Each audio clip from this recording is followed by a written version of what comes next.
완전한 승리의 가르침이 중요한 이유. 1. 왜 완전에 대한 가르침이 중요한가? 완전은 늦은 비 성령을 받는 조건, 인침을 받는 조건이기 때문에 중요하다. 그리스도 안에서 그분이 우리로 하여금 죄를 짓지 않게 하실 수 있다는 사실을 믿는 충분한 믿음을 갖지 못한 자들은 그분께서 우리를 하나님의 나라로 들어가게 해 주실 것이라는 믿음을 갖지 못한 것이다. 알고 있는 한 가지 죄를 그대로 품고 있을 때 그것은 성령의 증거하는 음성을 잠잠케 하고 영혼을 하나님께로부터 분리시킨다. 2.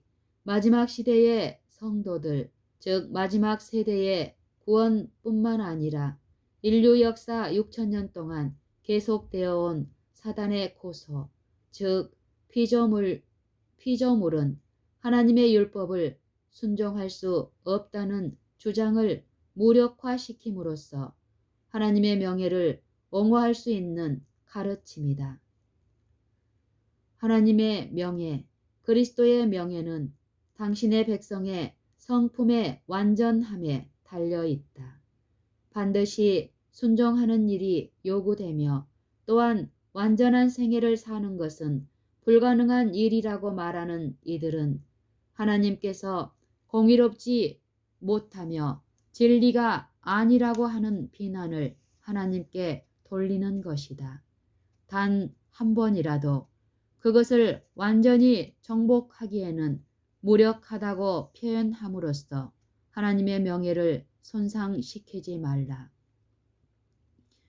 성품의 완전을 목표로 삼지 않는 자들은 모든 죄로부터 그들을 완전히 구원할 때에 나타나는 그분의 영광을 하나님으로부터 도둑질하는 것이다. 성품의 완전을 목표로 삼지 않은 자들은 모든 죄로부터 그들을 완전히 구원할 때에 나타나는 그분의 영광을 하나님으로부터 도둑질하는 것이다. 만일 사람들이 자기들의 실수를 숨기며 변명하는 자들을 보면서 엉덩춤을 추며 좋아하는 사단을 볼 수만 있다면 또한 사단이 이것으로 인해서 그리스도와 거룩한 천사들의 봉사를 조롱하는 것을 볼 수만 있다면 저들은 자기들의 죄악을 고백하는 일과 그 죄악들을 버리는 일에 주저하지 않을 것이다.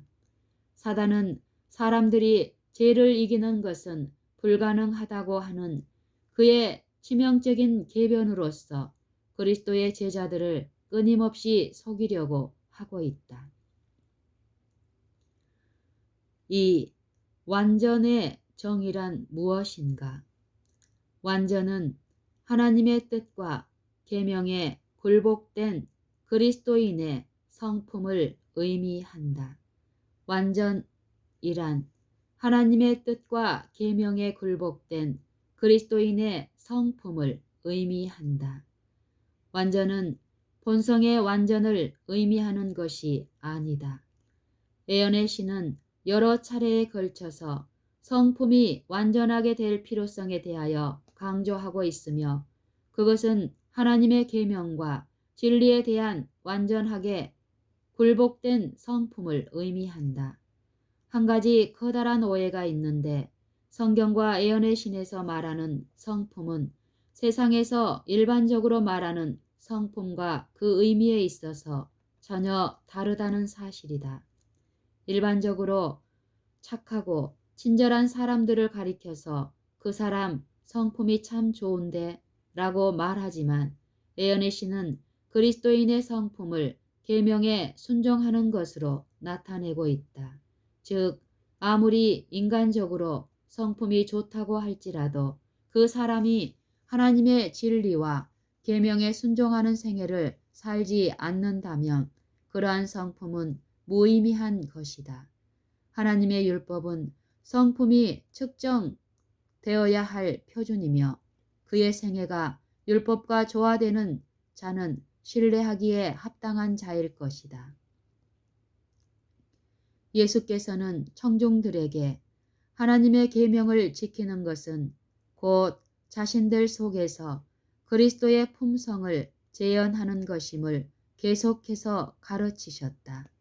예수께서는 청중들에게 하나님의 계명을 지키는 것은 곧 자신들 속에서 그리스도의 품성을 재현하는 것임을 계속해서 가르치셨다. 성품은 하늘에 가서도 하나님을 더욱더 많이 닮아가는 가운데 계속해서 향상될 것이다. 그러므로 완전 문제를 알고 범하는 의도적인 죄와 알고 있는 하나님의 뜻에 대한 순종에 관한 문제로 초점을 맞춘다면 거듭난 그리스도인에게 있어서 완전은 반드시 가능하며 마땅히 소유해야 할 경험인 것이다. 성품은 하늘에 가서도 하나님을 더욱더 많이 닮아가는 가운데 계속해서 향상될 것이다. 그러므로 완전 문제를 알고 범하는 의도적인 죄와 알고 있는 하나님의 뜻에 대한 순종에 관한 문제로 초점을 맞춘다면 거듭난 그리스도인에게 있어서 완전은 반드시 가능하며 마땅히 소유해야 할 경험인 것이다. 완전의 시작. 그리스도인 완전의 시작점은 거듭남이다. 하나님께서는 인간이 의롭다 하심을 받기 이전에 그 심령의 완전한 복종을 요구하신다. 인간이 의롭다 하심을 유지하기 위해서는 계속적인 순종의 생애를 살아야 한다. 사랑으로 역사하는 살아있는 믿음을 통하여 그 영혼이 순결케 되어야 한다. 인간이 믿음으로 의롭다 하심을 얻기 위해서는 그의 믿음이 마음의 모든 애정과 충동들을 지배할 수 있는 이치에 도달해야 한다. 또한 믿음 자체가 완전함에 이르는 것은 오직 순종에 의해서이다. 그리스도의 은혜가 없이는 죄인은 절망적인 상태에 놓여 있게 되며 그를 위하여 아무것도 할 수 없다. 그러나 거룩한 은혜를 힘입을 때에는 초자연적인 능력이 인간에게 부여되며 그 능력이 인간의 정신과 마음과 품성에 역사하게 된다. 완전의 과정. 성도들의 완전은 자신의 생애를 완전히 굴복할 때인 거듭나는 순간부터 시작된다. 그러나 처음 거듭나는 순간은 그저 그리스도와 함께 걷기를 시작하는 때이다. 왜냐하면 우리는 우리 자신과 하나님의 뜻에 대하여 이해하는 수준까지만 굴복할 수 있기 때문이다. 하나님께서는 우리가 굴복할 당시에 알고 있는 모든 죄를 버리고 알고 있는 하나님의 뜻과 진리에 대하여 완전히 순종하는 것만을 의로 여겨주신다. 이렇게 하나님께 굴복된 그리스도의 성품은 완전한 것인데 왜냐하면 하나님께서 그것을 완전한 의로 여겨주시기 때문이다.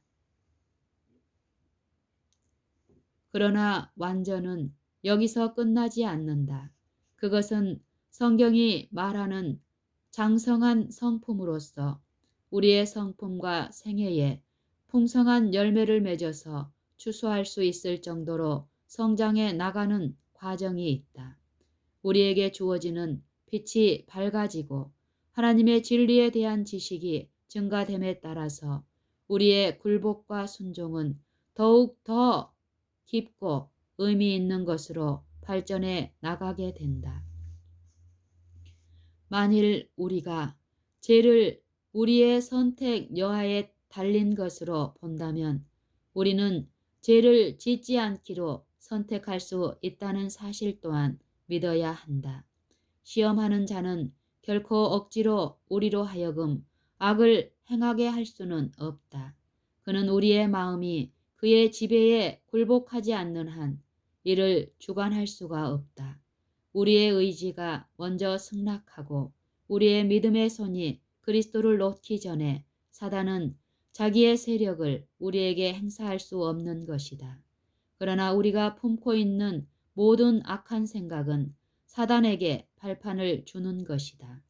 우리가 하나님의 표준에 달하지 못한 점마다 사단이 우리에게 들어와서 우리를 시험하고 멸망시킬 수 있는 개방된 문호가 된다.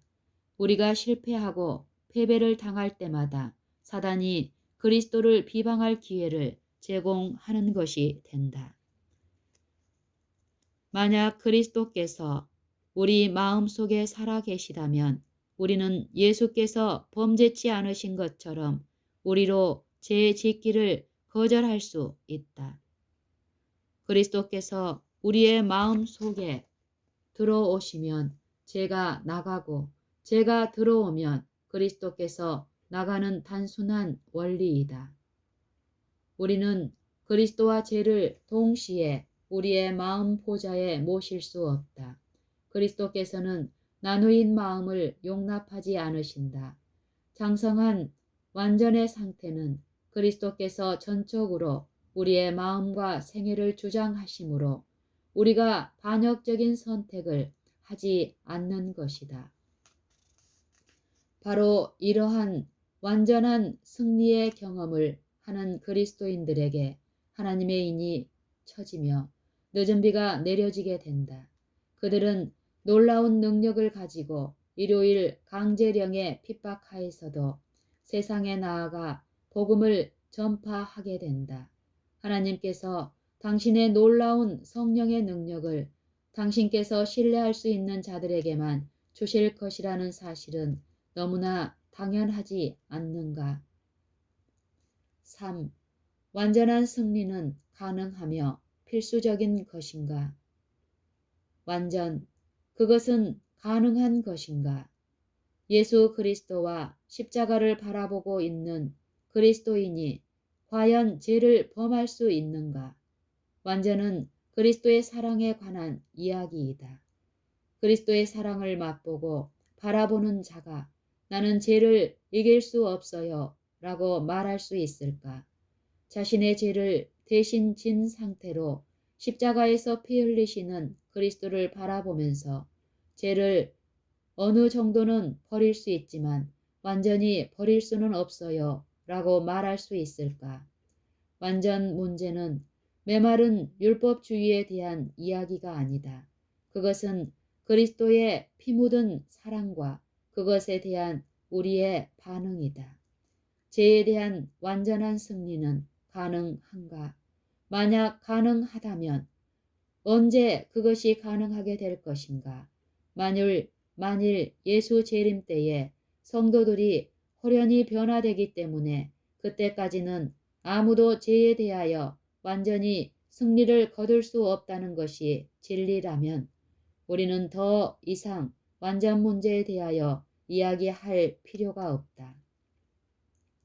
만일 늦은 비 성령을 받으면 그때 하나님의 성령께서 우리에게 특별한 인을 쳐주셔서 죄를 짓고 싶어도 지을 수 없도록 인봉해 주신다면 우리는 더 이상 완전 문제에 대하여 이야기할 필요가 없다.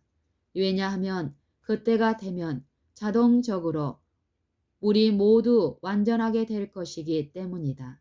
그러나 예수께서 재림하시기 이전에 늦은 비가 내리기 이전에 그리고 하나님의 천사가 인을 치기 이전에 완전한 순종의 경험이 필요한 것이라면 완전 문제는 하나의 의미 없는 교리가 아니라 마지막 시대를 살아가는 우리 모두가 반드시 소유해야만 하는 경험이다. 완전은 하늘에 가서도 영원토록 하나님을 닮아서 발전해야 하는 성품에 대한 이야기가 아니다.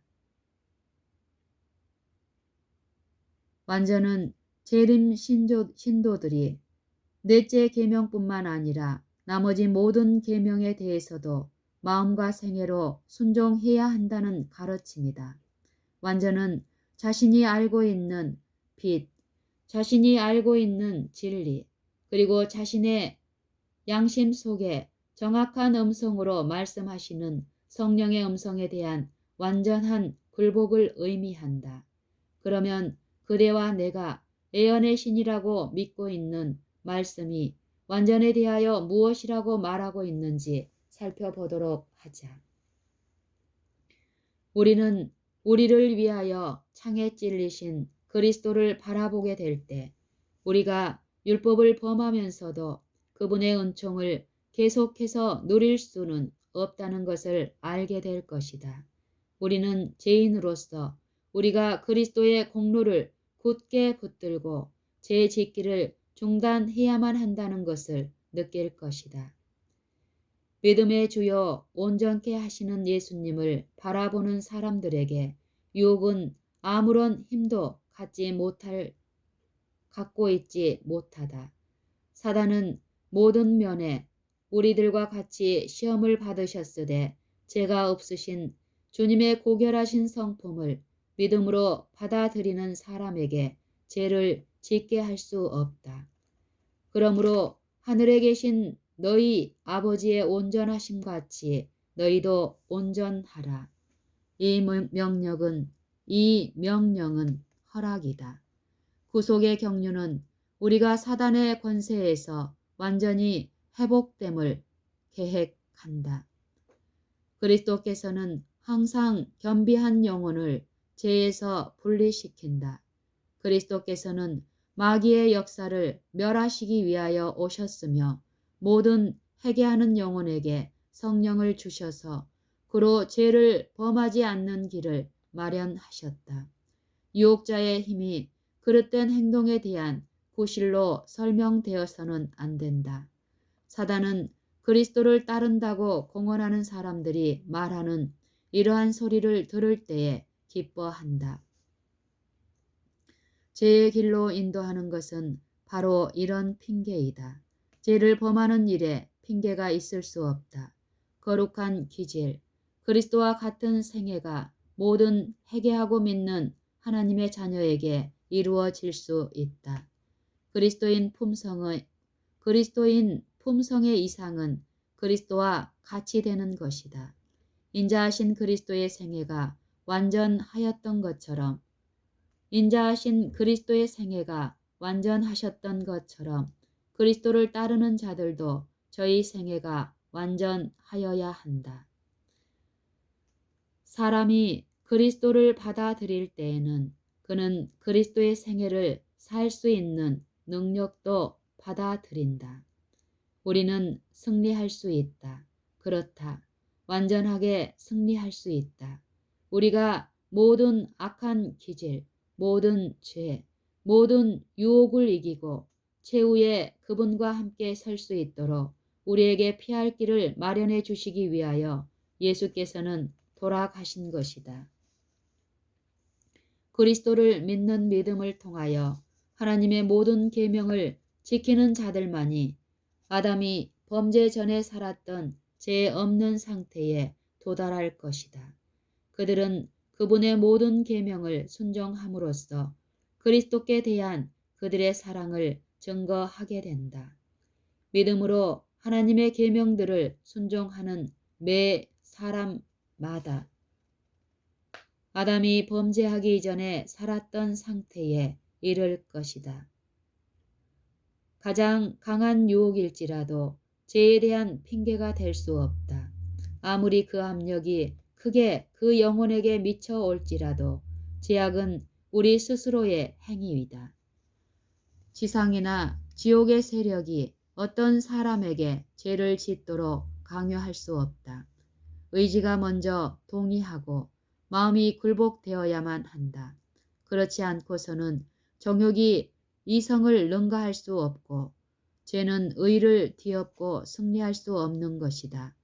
우리가 신의 성품에 참여할 때에 유전적이고 또한 배양되어 온 잘못을 행하려는 경향들이 성품으로부터 끊어져 나가게 되고 우리는 선을 위하여 살아있는 능력으로 만들어지는 것이다. 그들은 그리스도를 그들의 구주로 받아들인다고 공언하지만 주께서 그들의 죄들을 이길 능력을 그들에게 주실 것이라는 것을 믿지 않는다. 그들은 살아계신 구세주와 개인적인 접촉이 없다. 그리고 그들의 성품은 아직 많은 흠을 나타내고 있다. 사람을 창조하신 하나님의 목적이 실현되도록 사람 안에 저물주의 형상을 회복하고 사람이 그 창조함을 받던 당시에 완전한 상태로 돌아가게 하여 지덕체의 발달을 정진시키는 것이 곧 구속사업이 될 것이다. 이것이 교육의 목적이요 생애의 큰 목적이다. 모든 죄는 성령의 능력으로 말미암아 이길 수 있는 것이다. 그대들은 여러 번에 걸쳐서 매번 조금씩 죄를 버려야 할 것이라고 상상하는가? 아, 그 가증한 죄를 당장 버리도록 하라. 우리들이 죄인이며 신령하신 바위에 떨어져 부서진다는 의미를 깨닫기 시작할 때에 영원하신 팔이 우리들을 안아주시며 우리들을 예수님의 마음에 가까이 이끌어 주실 것이다. 그러나 그대들은 이처럼 나의 모든 우상들을 깨끗이 포기한다면 나의 마음은 찢어질 것이다 라고 말하는지 모른다. 하나님을 위하여 모든 것을 포기하는 마음의 자세를 신령한 바위에 떨어져 부서지는 것으로 상징하였다. 그러므로 주님을 위하여 모든 것을 포기하라. 그대들이 부서지지 않는 한 그대들은 무가치한 자들이 될 것이다. 그때에 비로소 그대들은 오직 그리스도를 믿는 믿음을 통해서만 의롭다 하심을 받게 되는 이치를 깨닫게 될 것이며 예수님 안에 하나님의 품성의 완전함이 나타나 있고 주님의 생애 가운데 신성의 원칙들의 작용이 나타나 있다. 신성의 참여자가 되고 예수 그리스도 안에서 완전하게 되기를 원하는 모든 영혼을 위하여 모든 준비가 이루어졌다. 모든 결함을 분별하여 깨닫고 그것들을 품성으로부터 확고한 결심으로 끊어 버려야 한다. 그리스도께서는 인간이 위로부터 능력을 받음으로써 완전한 생애를 살 수 있다는 것을 나타내기 위하여 이 세상에 오셨다. 예수께서는 인간이 율법을 완전히 순종할 수 있다는 것을 나타내셨다. 우리가 진정으로 하나님의 형상과 일치하게 되기를 갈망하는 그 순간에 바로 주께서는 그분의 성령으로 우리 마음에 그 형상을 새기기 시작하신다. 그리스도 안에서 인간을 완전케 하시는 이 일을 시작하신 분은 하나님이시므로 그 일을 그분은 마치실 것이다. 죄를 극복하는 대신에 배양된 한 가지 결함이 그를 불완전하게 하여 거룩한 도성으로 가는 문을 그 앞에 닫아버린다. 알고 있는 한 가지 죄를 그대로 품고 있을 때 그것은 성령의 증거하는 음성을 잠잠케 하고 영혼을 하나님께로부터 분리시킨다. 성품의 완전을 목표로 삼지 않은 자들은 모든 죄로부터 그들을 완전히 구원할 때에 나타나는 그분의 영광을 하나님으로부터 도둑질하는 것이다. 그리스도의 생애는 타락한 인간이 신성과 연합하고 교제할 때에 어떻게 될 것인가를 보여준다. 그리스도의 온전한 성품은 그리스도의 완전한 성품은 그분을 따르는 모든 자들도 그가 한 것처럼 하나님께 굴복할 때 소유할 수 있는 것이다. 온 하늘은 세상과 인간의 창조에 대하여 깊고도 즐거운 관심을 가졌다. 인간은 전혀 새롭고 색다른 피조물이었다. 하나님이 붙들어 주심으로써 그들은 죄 없는 생애를 살아야만 했다. 우리는 우리의 영혼이 흠없이 되지 않는 한 결코 평강 가운데 주님을 볼 수는 없을 것이다. 우리는 그리스도의 온전한 형상을 지녀야만 한다. 내가 거룩하니 너희도 거룩하라고 하나님께서는 우리에게 명령해 오셨으며 영감적인 사도는 선언하기를 거룩함이 없이는 아무도 주를 볼 자가 없느니라고 했다. 거룩함이란 하나님과 일치하는 것이다. 죄악으로 말미암아 하나님의 형상은 사람의 마음속에서 손상된 바 되었으며 거의 말살되었다. 잃어버렸던 것을 회복하는 것이 복음 사업이다.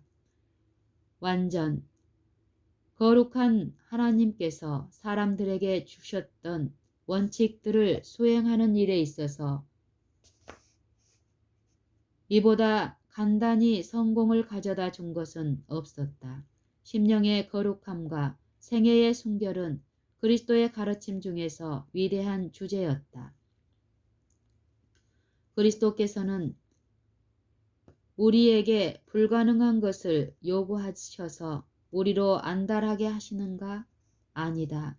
결코 그렇지 않다.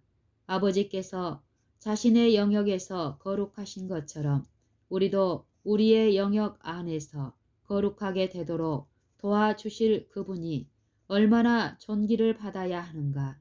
그분은 우리로 이 일을 능히 이루게 하실 수 있으시다. 죄짓기보다는 차라리 죽는 편을 택하는 것이 낫다. 예수께서는 사단의 계변에 응하실 아무것도 가지지 않으셨다. 그는 죄를 용납하지 않으셨다.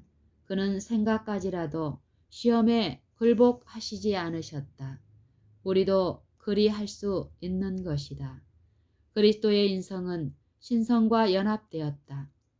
그는 성령의 내재하심으로 투쟁할 준비가 되어 있었다. 그리고 그는 우리로 신의 성품에 참여하는 자가 되게 하시기 위하여 오셨다. 우리가 믿음으로 그와 더불어 연합하고 있는 동안에는 죄는 더 우리를 주관하지 못한다. 하나님께서는 우리 안에 있는 믿음의 손을 인도하여 그리스도의 신성을 붙잡게 함으로 우리로 하여금 완전한 품성을 얻게 하시려고 하신다.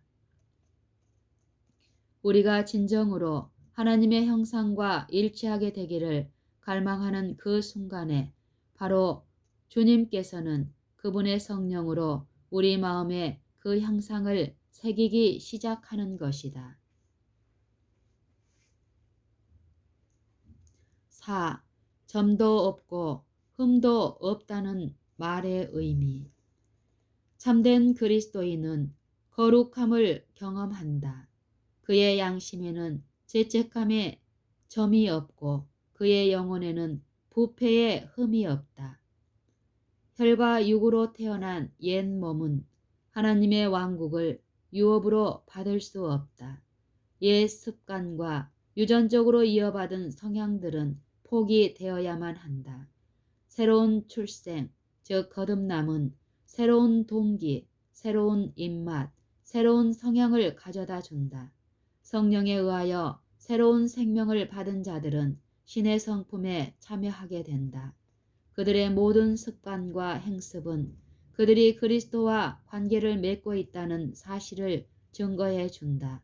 스스로 그리스도인이 되었다고 공언하는 사람들이 성품과 기질에 있어서 모든 타고난 결점들을 그대로 보존하고 있다면 세상 사람들과 그들이 무슨 차이가 있겠는가? 그들은 진리를 거룩해 하는 것으로 이해하지 않으며 감사하지도 않는다. 그들은 거듭난 적이 없다. 과거의 죄에 대한 죄책감이 없고 현재 자신의 영혼에 부패함이 없는 그리스도인, 즉 거듭남을 경험한 그리스도인을 가리켜 점과 흠이 없다고 말한 것이다. 과거의 죄를 회개하여 용서받았는가? 그리고 현재 또는 미래의 어떤 죄를 고집하거나 품고자 하는 마음이 없는가? 그렇다면 그대는 점도 없고 흠도 없다는 말씀을 경험하고 있는 것이다. 십자가를 바라보면서 과거의 죄에 대하여 회개를 하고 다시는 죄를 짓지 않겠다는 거룩한 소원이 그대의 영혼을 채우고 있는가? 그렇다면 그대는 점도 없고 흠도 없는 경험하에 있는 것이다.